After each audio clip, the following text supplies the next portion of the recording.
I thought, well, if I lose weight, this is going to help because if you're thin, that means you're healthy. And of course, there was vanity in there. Ali, a very warm welcome to the Face Yoga Expert podcast. How are you? Oh, I'm so great, Danielle. Thanks for having me. Thank you so much for being here and coming on. We were just having a chat about it and saying that we have been back and forth. We're trying to get a date and there's been various things, usually my fault, why we can't do it. So actually today just feels like the perfect timing. And there's so much that I want to ask you and so much I want to delve into today. So I'm very excited you're here. Yeah, well, I'm excited to chat. We have a lot in common. So, Absolutely. And I really love starting with origin stories. And I know for you, your origin story actually goes right back to probably about 11 years old. I've been reading your very honest and open and vulnerable story on your website. And I would just love it if you could to share with my listeners today a little bit of that origin story and why you do what you do. yeah, thanks for the invitation. So, yeah, at the age of 11, I started on Weight Watchers. And unfortunately, I used to think that was a rarity because most of the women there were older. But as I've met more and more clients and talked to more and more people, it seems like that was actually somewhat common for people. And I started on Weight Watchers and I just felt like I was fat. I look back now and I'm like, I was not, but it's in the water, that you're swimming in as a child. And I had actually started to gain some weight and I didn't know why. And now that I understand things more holistically, I had been exposed to pesticides a couple years prior and it had a horrible rash. None of the doctors understood what was happening. It eventually went away, but now I can say, oh, that inflammation and the inability to detox from that is probably what started my weight challenges. But I thought it was calories. So I tried Weight Watchers unsuccessfully. And then at 13, I was diagnosed with cancer and I was diagnosed with Hodgkin's disease. And I had to go through chemo and radiation. And on the chemo, I lost a lot of weight. And even though I was the sickest I had ever been and, close to death, I still thought that health equals thinness.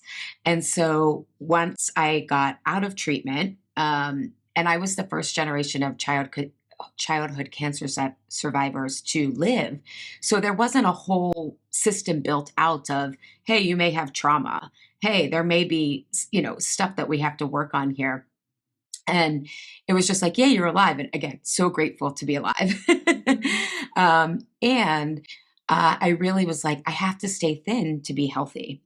And then you start getting attention, right? For being a certain weight and everyone, I got healthier, I was further out from chemo. So the steroid face dropped and I, still maintained all the weight. And I was trying various diets, cabbage soup. I'm like dating myself now. The cabbage soup diet, macrobiotics. I tried it all and I couldn't really stick with anything. And I joke in high school, my favorite phrase was like diet starts tomorrow. And at the time I ran a lot and I worked out, I did step aerobics. I could out exercise how I was eating. And so I didn't think much of it. And then when I went to college, that first transition away from home, I was so excited to get out of my town, go away. But my eating turned to more emotional eating and binging. And I was really depressed about it. I was diagnosed. And then at the age of 22, when I started my first real job in corporate, I didn't get along with my manager really well. We just had very different communication styles. And I was diagnosed with irritable bowel syndrome. I had acne that I had tried Accutane and antibiotics, and it kept resurfacing. And I was depressed. I had tried all different antidepressants. I had tried different therapists, and nothing really seemed to be working. And I was still obsessed with my weight. Like, even though all this stuff was going on, because I thought, well, if I lose weight, this is going to help because if you're thin, that means you're healthy.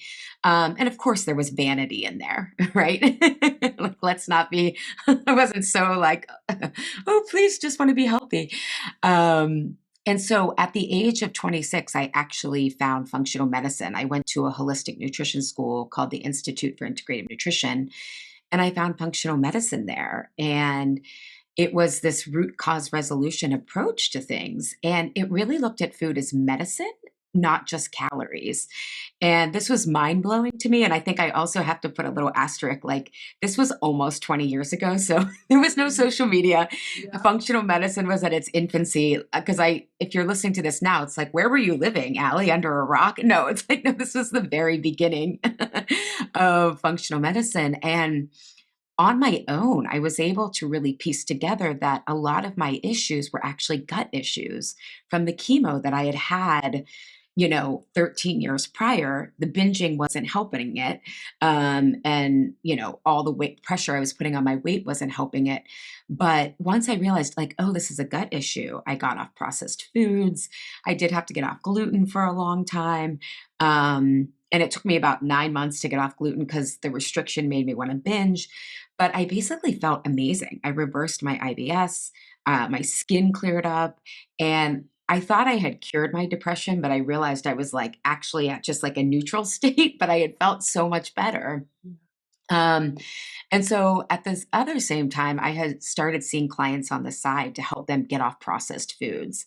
And again, it was a very different media environment. And so I thought I was the only one who had crazy food stuff, right? I was like, this is a me problem.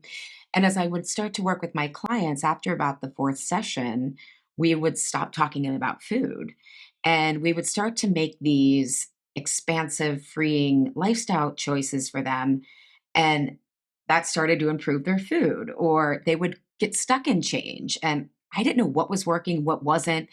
And parallel, whenever I was stressed, so we were talking about MRIs before we got on. Whenever I would have to go to an MRI in the cancer world, we call it scanxiety season, which is like from the time you book your appointment, and I was being followed for breast and thyroid cancer because of the radiation. By the time you book your appointment to the time you get your scans to the time you get your results, I would just like binge on sugar. Or I would be in this corporate job that looked really good on paper, and I'd be like, I'm bored but overwhelmed. And so I'd be like, I deserve to eat this at the end of the day. And so I was like, I don't feel like I'm walking my talk. I don't feel like I have this completely figured out. And I also had now some more guilt and shame because I knew how good I could feel if I looked at food as medicine. And so I went back to grad school to really study, like, maybe the same way I think I can't keep this up isn't about willpower and discipline, the same way that my depression and irritable bowel syndrome was a symptom, not diagnosis. Maybe falling off track was a symptom, not the problem. And willpower and discipline weren't the issues. And so in grad school, I created my process, Truce with Food, that helped me really realize that we turn to food when we feel unsafe. And we often say we're stressed, but what we mean by that most deeply is that we don't feel safe in our belonging or in our attachment to our own needs. So, for example, part of why I would eat during my scans was I didn't want to be a burden to anyone. I had a deep story that my health was a huge burden to my family, to the people around me. So I would just try to do my scans all alone. I wouldn't tell anyone I was afraid. And then when I started attaching to my own needs of like, I need support during this. This is really hard. And rather than think, you should be over this, Allie. This is like 15 years out, but I had never dealt with it. So it was still very present. And as I started to attune to the needs that I had during that scanxiety season, or that I wanted a more meaningful career and really honor what I needed, belong to myself, then the food went away on its own. And so that is really what Truce with Food is about, is really looking at food through this safety lens and how do you get more fulfillment and expansion, not more deprivation and restriction, to really heal our disordered eating. So that was a Absolutely. lot. That it was a lot, but it was, like I said earlier to you, it's also hugely vulnerable in the best possible way and hugely brave of you to Oh, really share from such a heart-centered way, because I know that there's a lot in that, and I'm sure there's still a lot of emotion in that for you. And like with all of us, we work through the layers of emotion and trauma, and then we get through their layers, and there's more underneath. It's like the layers of the onion. So, actually, for you to be so open about that, I know can't always be easy, but I know that you do it to help other people. So, I appreciate it so much, and I know Oh, that my listeners will appreciate it as well. And my heart goes out to little 11-year-old Ali as well. oh, That's who I was thinking about all the way through, probably because I'm a mum of an 11-year-old little girl myself, oh, actually. And actually thinking that at that age you were seeing your beautiful perfect body as not that way, and you felt yeah. that you needed to lose weight or punish yourself in some way or deprive yourself in some way. And then, of course, having to go through cancer at 13. I mean, that I can't even imagine, as a mother, but, also for any human being to go through that. So, it is a lot, but you're sharing it in such a brave way that I just know that it'll be making a difference to people. So just want to start by saying thank you for that. For Well, sure. well, thank you too for giving me the space to share. It's healing every time we tell our story, isn't it? I agree. I agree. And there's a reason that we go through that. And if we are able to share it with other people, then it can really allow them to be able to share their story with other people. And I feel like when we do that, it's instantly a weight lifted off our shoulders. It really, really is. And you talk a lot about your Truce with Food process. And I know there's 3 key steps in that process. Would you take us through those? Yes, yes. And I think first um, I just want to start by letting people know that there's a difference between habit development when we're working on something that's pretty easy to do. So, like if you have to take a calcium supplement in the morning, right? Or you have to remember to brush your teeth, right? It's like, okay, this is going to be done in a predictable manner. But when it comes to complex behavior change, and I define this as things that are done in different contexts. So, food, for example, we eat at home, we eat at a restaurant, we eat in social situations, we eat on vacation. There's all different ways that we're going to be eating, and they're in unpredictable circumstances, right? And then the second thing with food is that food is very emotionally loaded. So I shared my story, and yet I think a lot of people can understand that when they think of why they want to make food or exercise changes, often tied back to weight loss. No matter how evolved we are, we think, well, I'm not going to walk, I'm not going to do walk just to feel good. Like, is this going to count towards weight loss, right? Or when we feel like we're eating, we're thinking I'm off track. And when we mean off track, we mean, oh, I'm not following the plan, that perhaps now I'm overeating, which means I'm not going to lose weight. And again, that's how most of us who grew up, thankfully, things are changing, hopefully for your daughters and my son. Um, but for most of us listening, we grew up in diet culture, right? Where the whole purpose of food was to lose weight or to join in celebration. So I just want to share that with people so they understand a truce with food. The first thing we look at is we understand that uh, someone's what they would say out of control eating or crazy eating or bad eating, we start to say, why does that make sense? So, again, as I said, we turn to food. Like, I'll ask you, Danielle, when you think of your most carefree food memories, what comes to mind? Maybe ice cream on the beach. Yes, yes. And can you tell me a little bit more about that memory? Yeah, I mean, I remember with my grandparents, where they live, right by the seaside, choosing any ice cream you like and sitting on the beach and enjoying it. And then now doing those same things with my daughters, what ice cream should we get? What's your favorite flavor? Let's get Daddy mint choc chip because that's his favorite flavor, and mine's chocolate. Mummy only has chocolate. That's the favorite one. So it's actually because of the coming together. And for me, family and being by the sea, being at the seaside by the ocean, are like my 2 favorite things. So if I can put those 2 things together, then that really excites me. So I guess that's what that memory, and it's just the first thing that popped into my head. I've never really thought much about that before. Yeah, and what you said, it's the coming together, Mhm. right? Yeah. Um, and let me ask you another question. When you think of food, can you think of any memories of being taken care of with food? Yeah, I guess when you're ill and when you're little, when you're poorly, and your mom would bring you soup or like jam on toast or something on the sofa while watching a movie. So there's definitely that nurturing side of it as well. Exactly, exactly. I offered this question to a workshop I was doing, and a lot of people said similar things, or like, just my grandma helped my parents raise us. And it's like food was like even dinner being cooked every day, you know? And I remember when I would come home, I used to live in Philadelphia, and I would come home to Pittsburgh, and it was like a meal was taken, was given to you. And it was like, ah. And so what you and I and everyone can have different memories, but what we're describing is food is connected to belonging, right? And it has these great, wonderful associations with that. So, the first question that we really understand in Truce with Food is, why does it make sense that you're turning to food? You don't want to be turning to it, but when you don't want to be turning to it, not like on these happy occasions, Mhm. but when you're frustrated, it's like, oh, because it's associated with that feeling that I belong. And if I belong, I matter. And if I matter, I'm going to be interconnected with the people who can help me. Right. And I'm loved. It's that And I'm feeling of loved. loved. Yeah. Yes. Yes. And so, what we have to do in the first step of Truce with Food is figure out, why don't you feel you belong? Why do you feel separate or isolated? Because a lot of my clients, and myself included, I was bullied when I was in fifth grade, and that's when my emotional eating really started. But after that, I had great friends.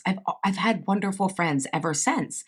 But I know when it came to certain experiences, like going through cancer, like struggling with my food, like wanting a job that was meaningful, a lot of people, I felt alone in that. Mhm. And those were the times that I felt quote unquote stressed and would then turn to food, right? It was like, I need something to understand me right now to feel like I'm loved and in this struggle, even if it is. So people can feel like they're around other people, but they can still feel alone and separate. And so what we have to first connect with is, oh, when do I feel separate? When do I feel like I'm different? And so that first, the whole reorientation of this makes sense, right? Instead of what's wrong with me, all that stuff, why does it make sense? And then discovering, where is it that you feel alone and why? What feels at risk? So a lot of times clients think it's just about their weight or the way that they're eating. But like I had one client when we first started, she said, "Yeah, I went out to eat with my one friend." And she said she ended up eating all alone when she came home. And I said, "Well, what made you feel separate, when you were out to dinner?" And she was like, "Well, she doesn't struggle with this food thing." And on the surface, it was just about the food thing. And I said, "And anything else?" And she said, "Well, there's a lot of other things with her that I feel different about and I compare myself to." So even though we think it's about the food, it's about this other way that we just feel less than often. And that makes us not bring the more, the more vulnerable parts that we then we then bring those to food, right? So it's really getting clear on what that is and the clarity of what feels at risk for our belonging. Could be a sense of failure, we're afraid of judgment, we're afraid of rejection, all these deep fears that live in our body that often aren't conscious, but they just come out as, I'm not enough, here's how I'm falling short, that kind of stuff. So, why does this make sense? What's the real risk that is making you feel separate from the people that you need to feel the most belonging with? And then the last one is, how do I choose differently? What do I need to start to feel more connected? Because usually, if we were, in our younger years, we might not have had the resources. We might not have had the perspective. And so food was, thank God, a lifeline, right? Like when I was being bullied, I'm so glad I had those bagels, But would have been a healthier choice would have been to tell my parents about being bullied And I didn't because I was afraid that I would be exposed. I'd be like, oh my God, what the girls, what those mean girls at school are seeing about me, maybe that would make my parents not want to be around me. Right. So, present day, if that were to happen to me, right? Like, and I know that you work with a lot of business owners, right? It's so easy for us to compare ourselves to other people and feel like, oh, I'm not part of, the successful club, or I wasn't at that, event on Instagram, right? Um, is to start to say, what do I need today? How do I take care of? And you said like 11-year-old Ali, right? So, but for anyone listening, like think of the age you were, right? When you felt isolated, what would that what would that part of you needed, right? And it's probably like things very simple like connection. I need to be witnessed. I don't need to be told what to do. Most people don't need to be told what to do, but I need to get support so that I can succeed in the way I want to, or I need to put myself out there to make deeper connections in, whatever world you're in. But it's really being able to choose differently than we weren't able to choose before, and realize that we still belong when we put ourselves out there with our quote unquote imperfections and in our struggles, is really the 3 steps. It's not easy, but it's simple. It's deep work for sure, but it's lifelong work and it's worthwhile work.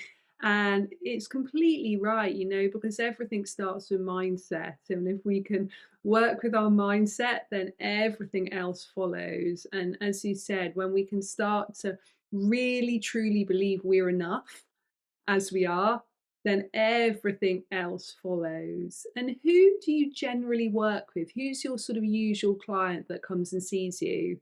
What I find is a lot of my clients are identify as rebels or outsiders, and I think they had that original, um, I joke they're bad joiners because that's what I was, but I didn't realize I was a bad joiner because of all the unbelonging that I felt. So those are a lot of those people, they tend to be very high achieving, and they're like, "This is the one thing that I can't figure out. This is my Achilles heel." Um and they tend to be very entrepreneurial or creative. I find the entrepreneurs, the creative types, I have literal stars, metaphorical rock stars at the at the top of their corporate game or whatnot, or business game. Um, and they tend to be sensitive people, Mm. really sensitive. And so when they get, they're sensitive to not belonging. They're sensitive to wanting to stand out as well, right? Belonging doesn't mean we're all the same. It means I made my mark. And really, a lot of my clients, I think, are like 35 to 60 tends to be that age, because I think what happens around that time period is you start to realize there's parts of your life that you haven't lived, and you need those parts that you thought weren't worthy to come back out, right? Like a lot of my clients, it's like, oh my God, if I rest, I feel at risk for failing and not making enough money. And it's like, okay, but you need rest. Rest will make you more creative. But that's a core need that a lot of my clients, they don't, that really helps turning to food for energy. That helps turning to food for, I deserve this eating at the end of the night. Because it's like, oh, I've had some other spaciousness and enjoyment during the day, because there's different types of rest. But that's an example of like, what do I need today that maybe it wasn't allowed in my family. One of my clients is like, our motto was, we work when we're dead, it's Yeah, like, it's really that type A personality, that perfectionist, that worrying what other people think for sure.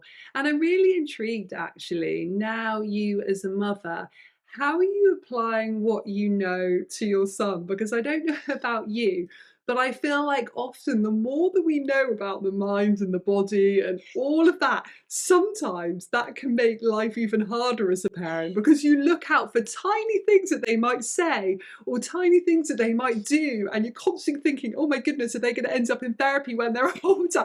Am I doing things wrong? Am I being a terrible mother? You're asking yourself those questions. I don't know if you do the same thing, but I'm also, aware, and even to do with food, I'm really lucky because I've always had a really healthy, balanced relationship with food. You know, I'm really thankful to my mum because she always did as well. I mean, I'm Mm. sure that there are some issues if you look deep down, because I think there are with everyone in every aspect of their life. But generally, I'm really lucky that that's my position. But I, as a mother now, am really aware of social media culture. I mean, my girls are not old enough to be on social media yet, but media culture of outside influences, of friends around them, for example, you know, aspects that I can't control that they're going to be exposed to. But I'm also aware that, for example, with food, that I want to, you know, show them a healthy, balanced way of eating. You know, these foods are healthy, these foods are not so healthy, but it's okay to have those not healthy foods, but not too much of them. And it's really hard to know where to start and stop with all of that as a parent. And I'll tell you the way I've sort of decided myself to do it. I've just decided to just live as balanced and healthy as I can and hope that I'm then modeling that for them. So when I mean healthy and balanced, I don't mean just eating healthy food. I mean actually showing all aspects of that. So that's the first thing I've sort of tried to decide. Second, I've decided not to be too hard on myself, because actually you've just got to try not to be too hard on yourself with that type of thing. And thirdly, and it's interesting, you've talked a lot about this today, but just really give them space to talk to me or to other people and allow them to be themselves as much as possible. So that's what I'm aiming to do. Where we'll soon find out if it's the right thing or not. But I'm really intrigued how you're navigating it with your son, because I know he's a little bit younger actually, and maybe it's a little bit different with boys and girls as well. Yeah, well, I think I love this question. And full disclosure, I've read one parenting book and I learn off Instagram. So take this for what it's worth. But I'll start with the food aspect. I think you hit the nail on the head, is that because it's so much about attachment, like I don't worry about, I think as long as I can stay regulated myself and I don't let my son's name Essa, his meltdowns, his struggles, if I don't make those about me, and instead I understand that that's a natural part of the development process, and that what he needs from me is to let him have his feelings, have his emotions, and that I love him unconditionally. And again, my like I also want to put an asterisk, you know, we grew up in the 80s and 90s. They affectionately call it the era of benign neglect. So I had amazing parents and nobody did feelings, right? It was just a Yeah, different era. It was yeah. just a different era. So this isn't about like, you know, so it's hopefully each generation learns and builds upon that. So I feel like if I have that kind of connection with him, a lot of the foods falls into place. Mhm. And I think that, to your point, we have to model the good behavior because kids do what we do, not what we say, right? Um, Absolutely. and I am sure you joked about the therapist. I'm expecting Essa to need a therapist. So. Which isn't necessarily a bad thing. We've just Right, talked about the right. importance of having that space to talk about your Yeah. feelings, and, you know, when we talk. So actually, I think as a parent, we often think it might be a failure if they do that from our point of view. But maybe actually it's a massive win if they're Yeah. able to go, you know what, it would do me really good to have some talking therapy, because everyone, even the most healthiest, balanced, happiest people, can really benefit from working through certain things that are going on in their life. It doesn't necessarily need to be things from childhood. It could be things that are going on in that moment and helping them navigate through that. Yeah, totally, totally. And so the way that I do is I feel like in our environment, we eat really healthy. So we're modeling that. We don't necessarily call it healthy and call it out, but that's just kind of what's available. And then I let him do whatever he's going to do, you know, at school or at birthday parties, because like you, I feel like he needs to learn to navigate that stuff. And it's funny actually. So the thing I worry about is like the glyphosate on all the foods. Mhm. And so at daycare, they have snacks. Shows you how powerful belonging is.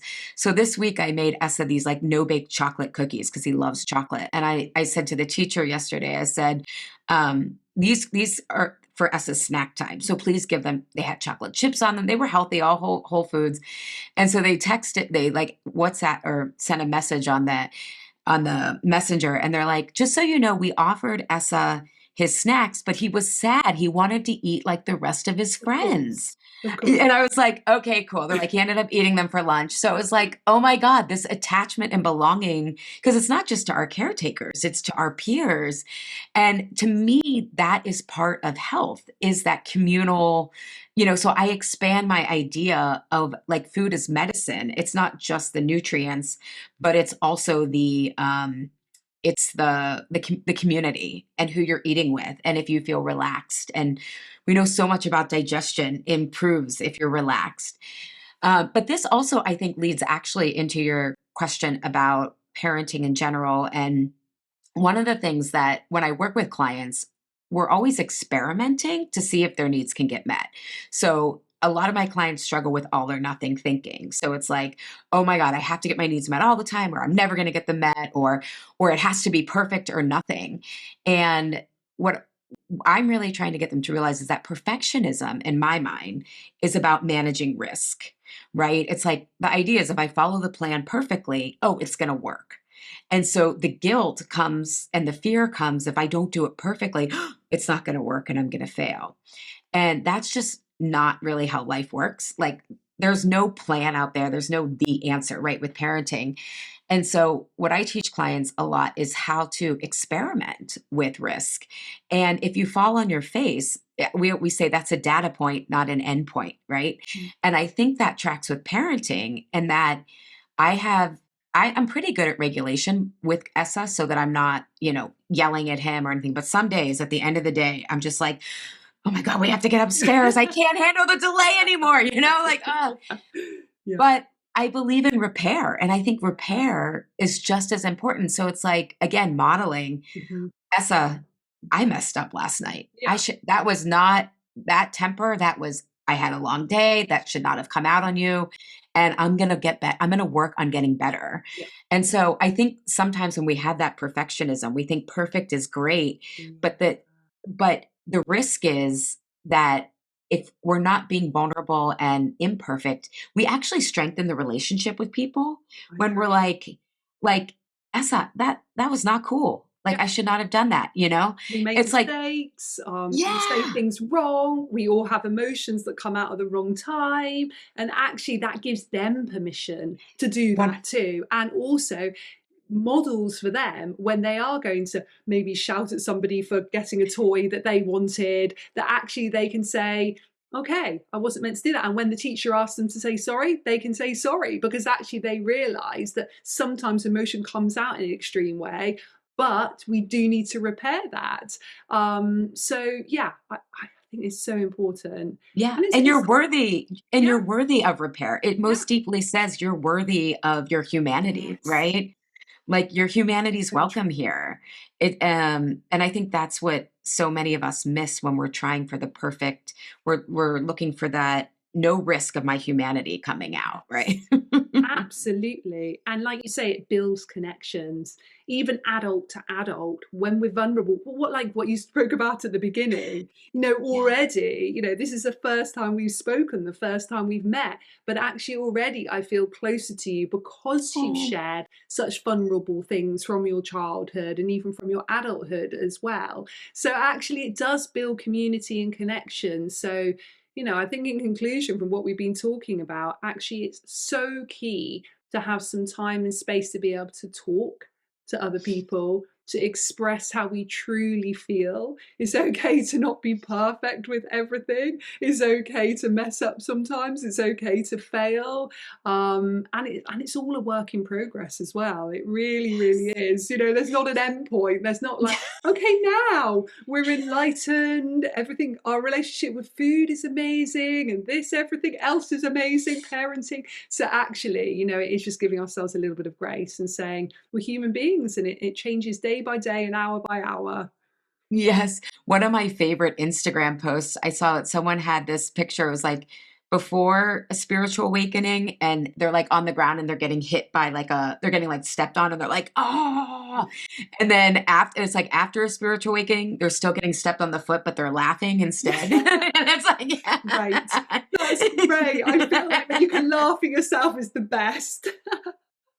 Like the stuff's still going to Absolutely. happen, Yeah, but you can just react exactly. You differently. absolutely. Ali, thank you so much for everything you've shared today. I would love for you to be able to let everybody know where they can get in contact with you, hear more about what you offer, and just enjoy some of your amazing tips that you share. Yeah, thank you. So I have a podcast called Insatiable, and that's a great place if you're interested in, the intersection of food, psychology, and culture. And then every month I have a free community gathering that people can bring whatever they're frustrated with, and I'll coach them. And they can sign up for that at alishapiro.com/gathering. And that's once a month. Come as you are, learn from other people. I'll help you try to get to your next step. And then, yeah, alishapiro.com is the other place that people can find me as well. Ali, thank you so much. It's been such a pleasure chatting to you. Thank you, Danielle, for being so warm. You've created a safe space to be vulnerable. Thank you.